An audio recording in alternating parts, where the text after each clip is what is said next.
Lo que escucharás hoy es la triste historia de una niña mexicana tan pequeña e inocente que confió una amistad a un hombre que la hizo sufrir de forma brutal y que desencadenó en un final totalmente inesperado, un relato que sacudió a toda una comunidad y dejó más preguntas que respuestas. Una desaparición que comenzó como cualquier tarde de juegos y terminó revelando uno de los rostros más oscuros de la traición humana. Hola, ¿qué tal? Soy Nicolás Mayorga, tu investigador criminal, y antes de comenzar, quiero pedirte que te suscribas, que dejes tu me gusta y que me cuentes desde dónde me estás viendo. Tu apoyo es lo que hace posible que siga trayendo historias criminales reales que impactan, que sacuden y que merecen ser contadas hasta el final. Ahora sí, comencemos. Itzel Noemí Quiroa nació el 3 de enero de 2012 en San Luis Río Colorado, Sonora. Era hija de Miguel Ángel Quiroa y María Luisa Ceratos, y desde sus primeros años de vida creció dentro de un núcleo familiar estable, junto a varios hermanos. Su entorno inmediato se desarrollaba en una comunidad donde la convivencia entre vecinos formaba parte de la vida cotidiana y las relaciones eran cercanas y constantes. Su día a día transcurría con la normalidad propia de una niña de 7 años. Asistía a la escuela, convivía con su familia y dedicaba gran parte de su tiempo libre a jugar con otros niños del vecindario. No existían antecedentes que indicaran situaciones fuera de lo común o circunstancias extraordinarias en su vida.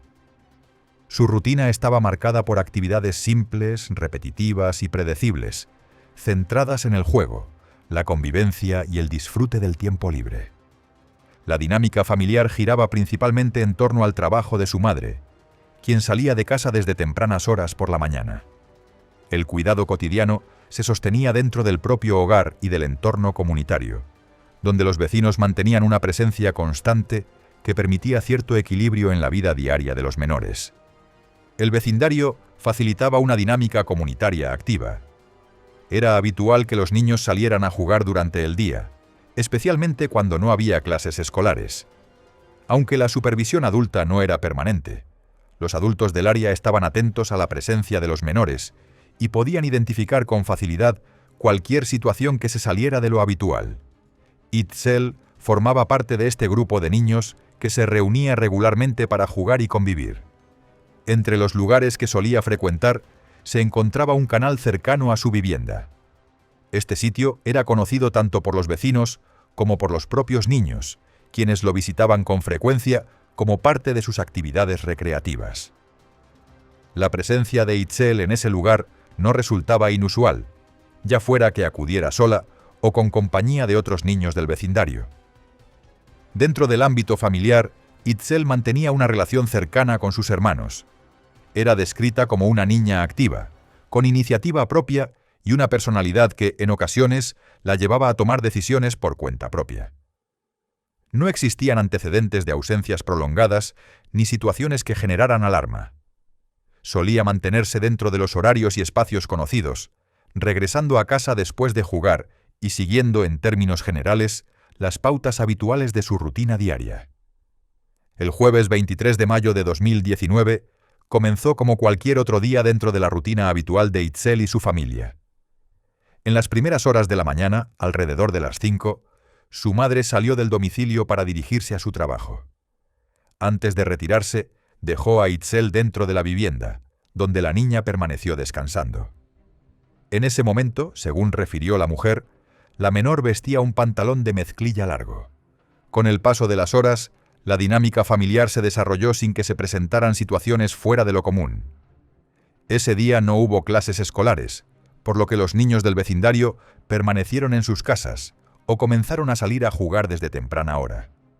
Conforme avanzó la mañana, la actividad en la zona fue incrementándose y varios menores comenzaron a reunirse en la calle y en espacios cercanos para realizar juegos propios de su edad.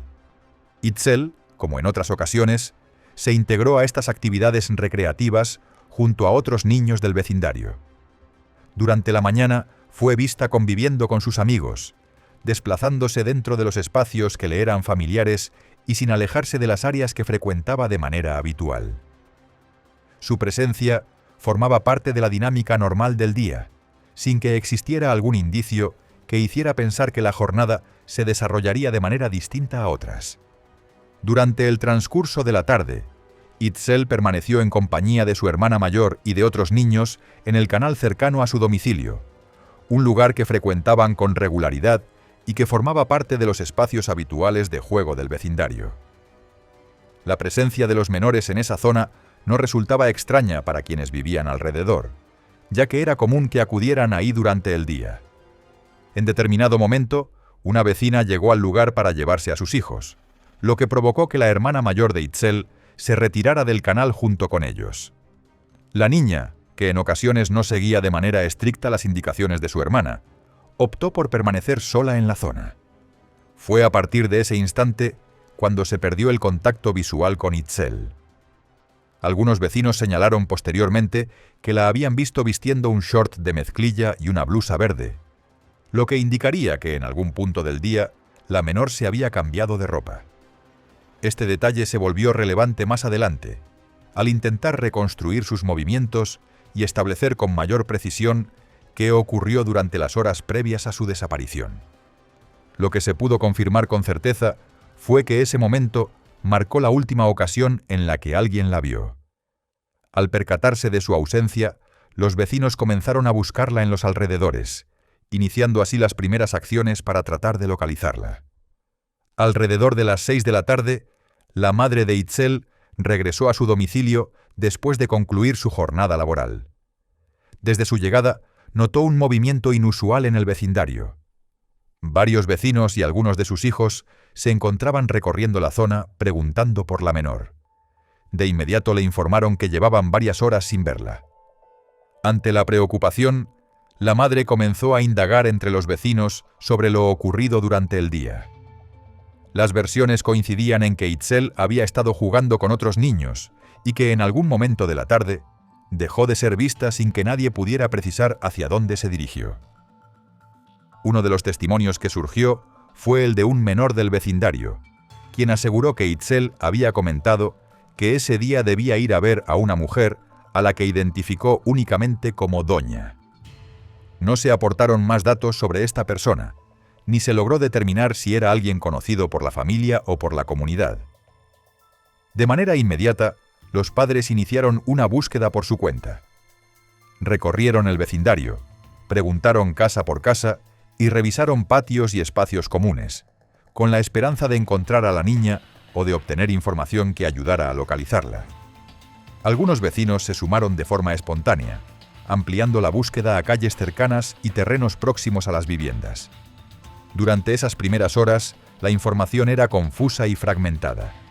Se hablaba de distintos lugares donde había sido vista y de posibles cambios de ropa, pero no existía un dato concluyente que permitiera establecer una línea clara de búsqueda. Aún así, la familia y los vecinos continuaron recorriendo la zona, intentando cubrir la mayor cantidad de espacios posibles antes de que cayera la noche. Al no obtener resultados durante las primeras horas de búsqueda, los padres acudieron a las autoridades para reportar la desaparición de Itzel. Ante la falta de información precisa sobre su paradero y el tiempo que ya había transcurrido desde la última vez que fue vista, se activó una alerta Amber con el objetivo de agilizar su localización y difundir sus datos entre la población. De forma paralela, comenzaron a organizarse operativos de búsqueda en la zona donde la menor había sido vista por última vez.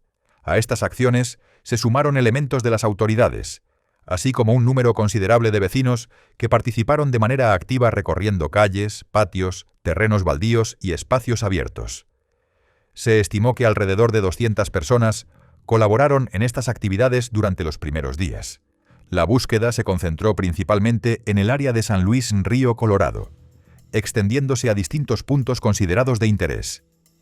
Se revisaron zonas cercanas al domicilio de Itzel, lugares que solían frecuentar los niños del vecindario y espacios que podían representar algún riesgo. La participación comunitaria fue constante, con grupos organizados para cubrir sectores específicos. Durante estas primeras acciones, comenzaron a surgir nuevos datos que fueron incorporados a las líneas de búsqueda. Algunos vecinos informaron que, la misma tarde en que Itzel desapareció, una camioneta blanca desconocida había sido vista merodeando por el área donde los niños jugaban. Aunque no se logró establecer una relación directa con la desaparición, este elemento fue considerado relevante y se difundió entre quienes participaban en los operativos. A pesar del despliegue inicial y del número de personas involucradas, las primeras jornadas no arrojaron resultados positivos. No se localizaron pertenencias de la menor, ni se obtuvo información que permitiera establecer con claridad qué había ocurrido después de su desaparición. La investigación continuó avanzando conforme se reunían más testimonios y se ampliaban las áreas de búsqueda.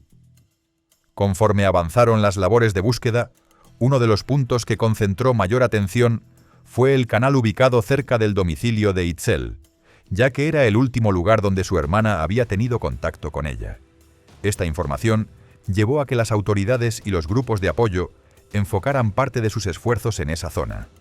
Se realizaron recorridos por los alrededores del canal y se inspeccionaron las orillas en distintos tramos, incluyendo áreas de difícil acceso. Ante la posibilidad de que la menor hubiera caído de manera accidental, también se emplearon buzos para revisar partes más profundas del canal. Estas acciones se llevaron a cabo con la intención de descartar cualquier escenario relacionado con el agua. La familia solicitó que el canal fuera drenado para permitir una revisión completa del lugar. Sin embargo, esta petición no fue atendida. Las autoridades consideraron que las búsquedas realizadas hasta ese momento eran suficientes para descartar esa línea de investigación, por lo que el canal no fue vaciado. A pesar del esfuerzo desplegado, no se localizaron indicios que permitieran avanzar de manera concreta. No se encontraron objetos personales ni señales claras que ayudaran a reconstruir el recorrido de Itzel después de haber sido vista por última vez. Con el paso del tiempo, la investigación comenzó a depender cada vez más de testimonios y datos indirectos, ante la ausencia de pruebas físicas que orientaran de forma precisa las acciones de búsqueda. Durante los días posteriores a la desaparición, comenzaron a circular diversos elementos que fueron analizados como posibles pistas. Entre ellos, la madre de Itzel informó que tuvo acceso a grabaciones de cámaras de seguridad en las que logró identificar a su hija jugando con otras niñas poco antes de la 1 de la tarde, el mismo día en que se le perdió de vista. También se difundió un video a través de un medio local en el que se observaba a varias niñas jugando en la vía pública. En las imágenes aparecía una menor, cuya vestimenta no coincidía plenamente con las descripciones que habían dado tanto la madre como algunos vecinos. Mientras se mencionaba que Itzel llevaba pantalón o short de mezclilla, en el video se apreciaba a una niña con lo que parecía ser un vestido o falda, lo que generó dudas sobre si realmente se trataba de ella. A estas inconsistencias se sumaron cuestionamientos sobre el lugar donde había sido grabado el video. Algunas personas señalaron que la calle donde vivía Itzel era de terracería, mientras que en las imágenes se observaba una calle pavimentada. Otros mencionaron que podría tratarse de una zona cercana donde residían familiares. Pese a estas versiones, no existió un pronunciamiento oficial que confirmara o descartara de manera definitiva la autenticidad de las imágenes como una pista válida. Otro material que generó confusión fue un video captado en Hermosillo, Sonora, en el que se observaba a una niña con un notable parecido físico a Itzel caminando junto a un hombre. Esta grabación fue revisada por las autoridades, quienes posteriormente informaron que la menor no era Itzel y que el hombre que aparecía en las imágenes no guardaba relación con su desaparición. Estos reportes fueron analizados durante la búsqueda, pero no condujeron a resultados concretos. En lugar de aclarar el panorama, varios de ellos generaron expectativas que posteriormente fueron descartadas, obligando a las autoridades y a la familia a retomar los puntos iniciales de investigación, sin contar aún con una pista firme que indicara el paradero de la niña. Mientras la búsqueda continuaba sin resultados concretos, la familia de Itzel comenzó a recibir llamadas telefónicas de personas desconocidas. En estos contactos, los interlocutores aseguraban tener información sobre el paradero de la niña o afirmaban que se encontraba secuestrada. Sin embargo, en todos los casos, se repetía un mismo patrón: la exigencia de dinero a cambio de supuestos datos o de la devolución de la menor. Las cantidades solicitadas resultaban elevadas y estaban fuera del alcance económico de la familia. Ninguna de estas comunicaciones aportó información verificable ni condujo a una pista real. Con el paso del tiempo, se hizo evidente que se trataba de intentos de extorsión que se aprovecharon de la situación de vulnerabilidad y desesperación que atravesaban los padres. Ante la falta de avances, un donante anónimo ofreció una recompensa de $1.500 a quien pudiera proporcionar información útil que condujera a la localización de Itzel. Este ofrecimiento fue difundido con la intención de incentivar la colaboración ciudadana y obtener algún dato que permitiera avanzar en la investigación. A pesar de ello, no se recibió información concreta que pudiera ser confirmada por las autoridades. Las llamadas y mensajes continuaron generando expectativas momentáneas, pero ninguna se tradujo en un avance real. La investigación seguía sin una línea clara, y conforme pasaban los días, las posibilidades de un desenlace favorable comenzaban a reducirse. Como parte de las labores de búsqueda, se emplearon perros adiestrados para rastrear posibles indicios del recorrido de la menor. Estos operativos se realizaron tanto en áreas urbanas como en espacios abiertos, incluyendo zonas cercanas al canal y sectores periféricos de la ciudad. Pese al despliegue, no se localizaron rastros claros que permitieran reconstruir con precisión lo ocurrido tras la desaparición. Los vecinos continuaron colaborando de manera activa, organizándose en brigadas y compartiendo cualquier información que consideraran relevante. Sin embargo, los datos seguían siendo fragmentarios y en muchos casos contradictorios. No aparecieron pertenencias de la niña ni señales físicas que indicaran un punto específico al cual dirigir los esfuerzos de búsqueda. Al cumplirse 7 días desde la desaparición, la incertidumbre se volvió constante para la familia y la comunidad. La ausencia de resultados comenzó a generar un escenario cada vez más complejo, en el que las hipótesis iniciales perdían fuerza y las posibilidades de encontrar a Itzel con vida se reducían de manera significativa. Antes de seguir, una pausa rápida. Si este tipo de historias te interesa, suscríbete y deja tu me gusta. De esta forma me ayudas mucho a poder seguir trayéndote más casos como este. Ahora sí, continuamos. No fue sino hasta el jueves 30 de mayo de 2019, 7 días después de la desaparición de Itzel, cuando se produjo un hallazgo. Durante la tarde, fue localizado el cuerpo de una menor en un predio situado a aproximadamente 50 metros del canal, donde la niña había sido vista por última vez. El lugar se encontraba dentro de un área que ya había sido revisada previamente durante los operativos de búsqueda. El cuerpo estaba semienterrado, lo que llamó de inmediato la atención de las autoridades y de los vecinos, ya que esa zona había sido inspeccionada en días anteriores, incluso con apoyo de perros de búsqueda. La cercanía con el canal reforzó la relevancia que ese punto había tenido desde el inicio de la investigación, aunque hasta entonces no se había detectado nada fuera de lo común. Tras el hallazgo, se confirmó que se trataba de Itzel. La noticia tuvo un fuerte impacto en la comunidad, que durante una semana había participado de manera activa en su búsqueda. El hecho de que el cuerpo apareciera en un sitio previamente rastreado generó cuestionamientos inmediatos. Surgieron dudas sobre si había permanecido oculto en el lugar desde el inicio o si fue colocado ahí posteriormente, aprovechando el conocimiento de las zonas ya revisadas. Esta posibilidad se convirtió en un elemento relevante dentro de la investigación, al sugerir la intervención de alguien familiarizado con el desarrollo de los operativos. Luego del hallazgo, el cuerpo fue trasladado para la realización de los estudios forenses, mientras las autoridades concentraron sus esfuerzos en reconstruir lo ocurrido durante los días posteriores a la desaparición y en identificar a los responsables. Los resultados forenses determinaron que Itzel falleció por asfixia por sofocación. Durante el examen, también se encontraron restos de arena en el conducto nasal, un dato considerado relevante para reconstruir las circunstancias en las que ocurrió el crimen. Asimismo, se confirmó que la menor había sido víctima de abuso sexual antes de perder la vida. Los peritajes indicaron que la muerte ocurrió el mismo día de su desaparición, descartando la posibilidad de que hubiera permanecido con vida durante los días posteriores. Este hallazgo permitió acotar que el crimen se cometió pocas horas después de que se le perdió de vista. Un día después del hallazgo del cuerpo de Itzel, las autoridades realizaron la única detención vinculada directamente con el caso.